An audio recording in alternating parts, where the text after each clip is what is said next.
بسم اللہ الرحمن الرحیم۔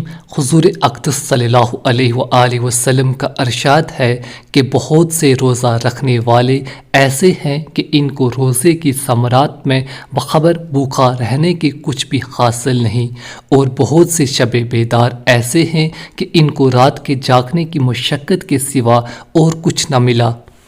علماء کی اس حدیث کی شرح میں چند اقوال ہیں۔ اول یہ کہ اس سے وہ شخص مراد ہے جو دن بھر روزہ رکھ کر مال حرام سے اختیار کرتا ہے کہ جتنا ثواب روزے کا ہوا تھا اس سے زیادہ گناہ حرام مال کھانے کا ہو گیا، اور دن بھر بھوکا رہنے کے سوا اور کچھ نہ ملا۔ دوسرے یہ کہ وہ شخص مراد ہے جو روزہ رکھتا ہے لیکن غیبت میں بھی مبتلا رہتا ہے، جس کا بیان آگے آ رہا ہے۔ تیسرا قول یہ ہے کہ روزے کے اندر گناہ وغیرہ سے اعتراض نہیں کرتا۔ نبی اکرم صلی اللہ علیہ وآلہ وسلم کا ارشادات جامع ہوتے ہیں۔